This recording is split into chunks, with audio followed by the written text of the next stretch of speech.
Salut tout le monde et bienvenue dans cette nouvelle vidéo. Est-ce que vous achetez du matos Airsoft sur AliExpress? Ça m'est arrivé d'acheter des petites bricoles. J'avais trouvé du Maple Leaf, du SHS, des choses comme ça sur AliExpress. Mais récemment, je suis tombé sur ça. Ça, c'est un moteur. Un moteur, soi-disant, à l'époque, il était marqué high torque, là, 11,1 volts, 35 000 tours minute, machin. Je vais vous donner la dénomination exacte, vous allez voir, on va rigoler un peu. Alors, dénomination du produit, je vous mets ça à l'écran aussi, que vous puissiez rigoler. Moteur à couple élevé pliable AEG. Déjà pliable. 35 000 V, 35 000 volts, peut-être, virgule, hein, virgule, 11,1 vitesse, virgule, longue appellation. Longue appellation, c'est peut-être parce qu'il y a axe long et puis axe court, peut-être. Airsoft M16 figuré. Donc M16, oui, pourquoi pas, c'est pour de la V2 type M4, si c'est la version axe long, pourquoi pas. Donc Airsoft M16 figuré, Jingji, Sijun, JQ, JM. Et les gars, faut arrêter Google Trad, hein, parce que là, ça vous donne vraiment n'importe quoi. Bref, ce moteur, il vaut 13,89 €. 18 balles avec les frais de port. Bon. Il est bien noté. Il est très bien noté. Apparemment, il y a quand même pas mal de monde qui l'ont pris. Il y en a qui l'ont monté dans du matos d'Airsoft. Il y en a qui l'ont foutu dans des gel blasters, apparemment. Il vaut 13 balles pour un moteur comme ça. Et comme vous pouvez voir, c'est déjà un moteur qui est ventilé. Il est ouvert des deux côtés pour qu'il puisse s'aérer et pas trop chauffer. Ça, c'est bien. On va le tester. Hein, on va pas chipoter pendant 36 ans, on va le tester. Il y a un test que je voulais faire de base, et c'est vrai qu'on me l'a suggéré en plus sur le petit post Facebook que j'avais mis. Hein, d'ailleurs, liens sociaux, description, tout le bazar, tout ça. C'est un petit test d'aimant. Parce que c'est censé, donc c'est clairement pas 13 balles, c'est pas des aimants néodymes qui sont dedans. Hein. Mais je voulais faire un petit test, parce que normalement un moteur d'upgrade, ça reste quand même des aimants qui sont un petit peu costauds, donc ça doit s'aimanter plutôt bien.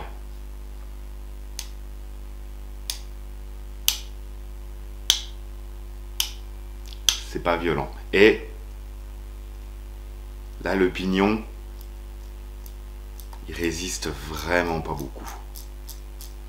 Je vais juste comparer. J'ai ça qui traîne, c'est un vieux moteur. C'est un vieux moteur Ultimate là que je garde au cas où, mais il a une des pattes qui est cassée. Donc ça, c'est un vieux moteur high torque Ultimate. Voilà, déjà, on sent la différence tout de suite. Et le pignon, là, en gros, celui-là, voilà. Si je l'envoie comme ça, vous sentez qu'il fait encore presque un tour avant de s'arrêter. Alors que celui-là, il s'arrête vraiment net et on sent vraiment chaque cran quand on le tourne. On sent qu'il y a quand même de la résistance, on sent qu'il y a quand même des aimants un peu costauds. On va le tester là-dedans. Donc ça, c'est ma réplique de secours, c'est une petite réplique de dépannage, c'est un truc que j'ai récupéré pour rien en fait, et puis que j'ai un petit peu retapé.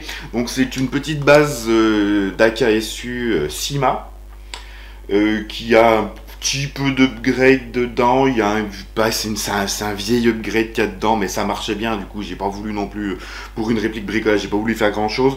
Je crois qu'on a un canon Ultimate, c'est vieux. C'est vieux. On a un canon Ultimate, les gears sont d'origine, j'avais changé piston, tête de piston pour avoir une meilleure étanchéité. Et là, un moteur, de mémoire, c'est un moteur GG qui est dedans. Donc c'est un moteur d'upgrade GG, c'est pas violent. Je tourne en 7/4 là. C'est pas violent. Voilà. Ça bloque pas. Ça suffit pour jouer, mais c'est pas violent. Et ça va nous servir pour voir un peu une petite différence. Donc l'Hypo 7/4, pas de MOSFET, absolument pas de MOSFET, c'est tout le système électrique de base. J'ai juste mis une DIN à la place de la Tamiya. Donc je vais installer celui-là dedans.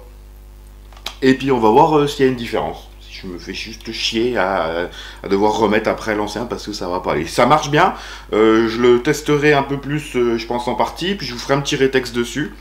Mais si ça marche, je le laisse. Si c'est à peu près équivalent ou à peine meilleur que celui d'origine, je le laisse et puis on verra bien ce que ça donne.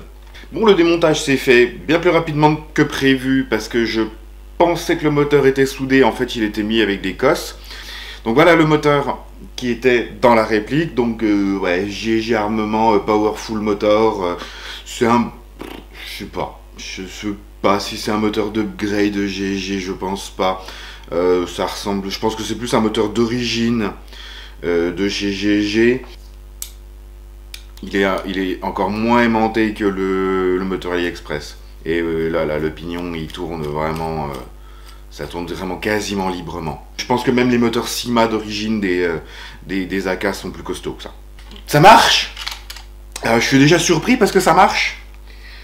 Ça marche, l'installation s'est fait nickel, pas de problème de cote, pas de problème de rien du tout. Le calage était quasiment nickel, à peine remis le truc. Et ça marche.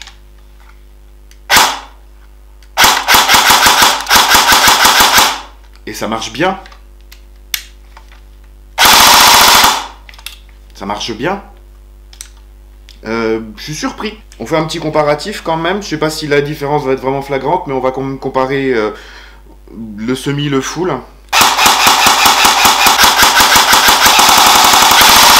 Ça marche pas mal. Ça marche vraiment pas mal. Alors, ça ne remplacera certainement pas. Là, je suis sur une réplique qui fait 0,9 joules. 0,9 joules en 0,25 grammes. Donc, c'est vraiment une petite config CQB. On est toujours sur les 18.1 d'origine. Clairement, ça ne remplacera pas un SHS iTorque, un ATM iTorque. Ça ne remplacera jamais ce genre de moteur. Il y a des copies SHS iTorque qui tournent un peu moins cher sur AliExpress, mais apparemment c'est pas folichon.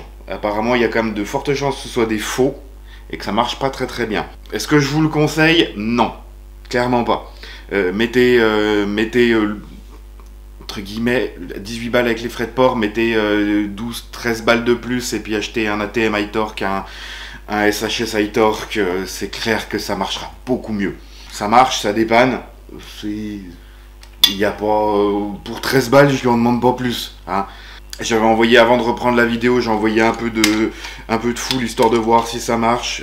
Ma connectique a pas chauffé, la poignée moteur a pas chauffé. Voilà, c'est un moteur à 13 balles, et pour 13 balles, il fait le café. Acheté en France, tant qu'à faire, hein. Je sais que là du coup je donne un très mauvais exemple. Achetez pas ça parce que c'est vraiment pas du... Je sais pas du tout la durée de vie qu'il va avoir, je sais pas du tout s'il faut mettre ça avec un MOSFET, si ça risque pas de le cramer. À vos risques et périls, honnêtement. J'ai testé, là c'est une réplique qui... Elle craint rien celle-là, hein. Elle craint absolument rien. Mais en tout cas moi je suis content d'avoir acheté ce petit machin, parce qu'au final bah, celle-là du coup elle marche mieux. On m'a suggéré sur Facebook, et c'est vrai que ça fait longtemps que j'y pensais, d'essayer de retrouver une petite comme ça, ou peut-être même presque d'y faire sur celle-là, et de faire un upgrade complet avec du AliExpress. Est-ce que le concept vous intéresse? Si c'est le cas, je réfléchirai pour y faire, parce qu'au final je peux repartir depuis celle-là et puis renlever, à part peut-être le moteur, renlever toutes les pièces que j'ai pris, ou alors je pars d'une réplique complètement neuve, et puis on se fait un full upgrade AliExpress. Ça pourrait être franchement délire. C'était une petite vidéo à la con, j'espère que le concept vous aura plu. Si d'autres vidéos comme ça vous intéressent, n'hésitez pas à le faire savoir dans l'espace commentaire de la vidéo. Sur ce, comme toujours, n'hésitez pas à partager, à commenter, à liker, à vous abonner à la chaîne si ce n'est pas déjà fait. Merci d'avoir regardé, salut, airsoftez bien, et à la prochaine. Bon bah tu vas aller casser des culs sur le terrain toi maintenant.